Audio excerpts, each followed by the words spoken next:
nous rejoignez, merci de votre fidélité. Mesdames et messieurs, vous êtes les bienvenus dans cette édition d'information. Cap pour commencer sur Woudumakoro, dans la sous-préfecture de Kinyeram, la toute première école primaire publique du village, témoin de plusieurs générations d'élèves, retrouve aujourd'hui son éclat d'antan. Longtemps éprouvée par le temps et par des difficultés, cette école a été entièrement rénovée grâce à l'engagement et à la générosité d'un fils du terroir. Un chantier de plus de 100 millions de francs guinéens pour offrir aux enfants un cadre d'apprentissage plus sûr et plus accueillant. Moussa Komara. À cet âge, ils sont tous allés à l'école ici à Woudumakoro. Mais dans ces villages primitifs des Sako, l'accès aux infrastructures pédagogiques reste un défi important. Une seule école pour 6 000 habitants. Ici, à Woudumakoro, nous avons l'insuffisance d'enseignants. Nous n'avons pas d'école. Une seule école pour tout le village depuis l'indépendance. Il faut que les autorités nous aident. Construite en 1992, cette première et unique école publique d'enseignement général de Woudumakoro, longtemps fragilisée par le temps et le manque d'entretien, ne répond plus aux attentes. Les murs fissurés, toitures abîmées, salles de classe sombres. Bref, les conditions d'apprentissage étaient difficiles. Aujourd'hui, elle connaît une véritable renaissance, salle rénovée, lumineuse et accueillante. Avant notre travail ici, on peut dire que ce n'était pas facile. Dans les salles de classe, il faisait excessivement chaud. Avec l'effectif qu'on a, donc vraiment, ça nous gênait à nous. Avec le plafonnage, d'ailleurs, ça a diminué totalement la chaleur. Il y a le courant, même la nuit. Je travaille avec mes élèves, je suis fier. À l'appel des habitants, cette école a été rénovée par ses fils ressortissants, devenus l'égérie de la nouvelle génération. Un seul objectif, offrir des infrastructures adaptées pour encourager l'éducation des enfants dans cette zone affectée par leur paillage. En regardant l'établissement dans cet état de délabrement, j'avais eu les larmes aux yeux. Parce que c'est ici ma source. C'est ici que j'ai appris tout ce que je sais aujourd'hui. Maintenant, quand le directeur de l'école m'a appelé, il m'a montré l'école, il m'a montré le tableau-banc, tout est ravagé. Le sol, il n'y avait que des trous. Et puis, j'ai demandé de faire le devis. On a fait le devis qui a coûté 115 millions. J'ai directement payé les 115 millions. Tout le monde s'est mis au travail. On était à un mois de l'ouverture. J'ai dit, d'ici l'ouverture, l'école doit être dans un parfait état. À Woudumakoro, la rénovation de cette école est une bouffée d'oxygène. Mais l'insuffisance d'enseignants demeure une préoccupation majeure pour les habitants.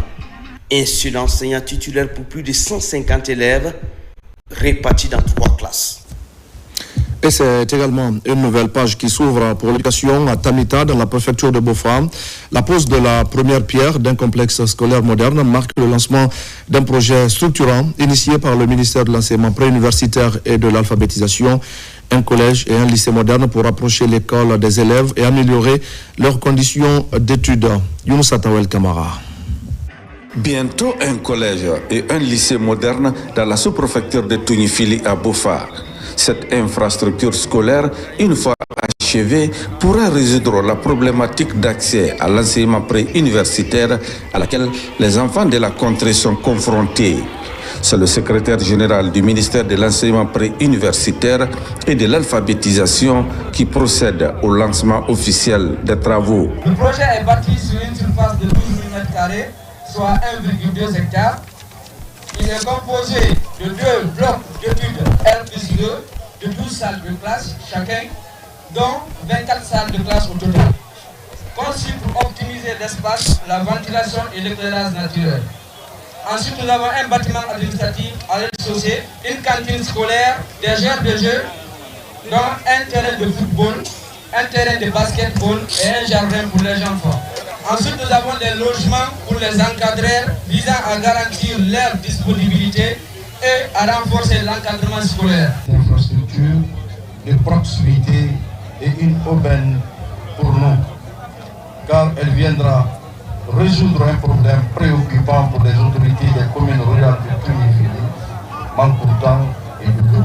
La construction de cet édifice de proximité, qui comprend plusieurs compartiments, est un offre de soulagement pour les élèves bénéficiaires qui ne vont plus parcourir de longues distances pour se rendre à l'école.